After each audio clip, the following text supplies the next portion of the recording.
Oui, il y a urgence. Cette bombe sociale du logement a explosé sous nos yeux et pourtant, ça continue. Ça continue et encore hier, nous retrouvions un mort sous une tente. Aujourd'hui, nous avons évacué un camp. Demain, nous aurons le 30e rapport de la Fondation pour le logement des défavorisés qui nous présenta cet état sinistre des lieux qui ne s'améliore pas. Et que faisons-nous? Et nous faisons notre possible avec nos moyens. Oui, ce n'est pas notre compétence et ce n'est pas pour autant que nous avons abandonné ces personnes à la rue. Car personne ne mérite d'être à la rue. Quelle que soit la nationalité, quelles que soient les origines, nous devons un toit à toutes et à tous. Alors comment faisons-nous avec nos moyens? Premièrement, nous avons mobilisé notre patrimoine. Nous avons mobilisé notre patrimoine bâti et travaillé aussi sur la lutte contre la vacance en cohérence avec notre combat que nous menons au niveau national. Pour vous donner une idée au niveau de la gestion de notre patrimoine sur le parc de la ville de Strasbourg qui était géré par Habitation Moderne, nous sommes passés de 26% de vacances à 3% de vacances depuis 2020.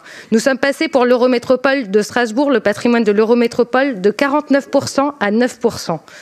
Avec la mobilisation de ce bâti, nous avons réussi à mettre à disposition des terrains, du patrimoine pour les bailleurs sociaux, pour augmenter notre offre en logements sociaux, mais c'est aussi pour répondre à ce besoin en hébergement d'urgence. Et c'est des centaines de personnes qui sont ainsi logées en attendant que l'État trouve des solutions pour répondre à ces besoins.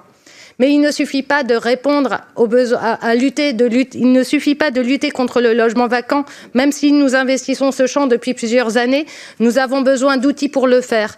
Nous avions le Loc Avantage, un outil qui permettait d'avoir un accompagnement des propriétaires privés pour mobiliser leur parc et faire en sorte qu'ils répondent à des fins sociales. Malheureusement, cet outil était moins intéressant fiscalement que de faire du meublé touristique. Et aujourd'hui, il n'est même plus. Alors nous attendons des moyens de mobiliser ce parc privé, car des bonnes volontés, nous en avons sur le territoire. Et la maire de Strasbourg a appelé les partenaires, quels qu'ils soient, à mobiliser leur patrimoine à ces fins sociales pour faire en sorte que personne ne soit à la rue. Aujourd'hui, je suis contente d'apprendre que l'Union des églises protestantes d'Alsace et de Lorraine se mobilise sur ce sujet. Car nous pouvons tous œuvrer et faire en sorte que ce patrimoine, ne soit pas vacant, car il est inacceptable de continuer à artificialiser des sols alors que nous avons du patrimoine à mobiliser. De la même façon, il est inacceptable de ne pas encourager la construction de logements sociaux quand nous pouvons le faire. Donc nous devons soutenir à la fois la production de logements abordables pérennes, la mobilisation du parc bâti existant et faire en sorte qu'il n'y ait plus de vacances, car il est inacceptable d'avoir des logements vacants alors que des personnes sont à la rue. Mais c'est de la même façon que nous luttons contre les meublés de tourisme et nous luttons aussi pour les résidences secondaires, car dans un territoire tendu, nous ne pouvons pas nous permettre d'avoir des appartements sous-utilisés. Et donc là, c'est bien une approche transpartisane qu'il nous faut.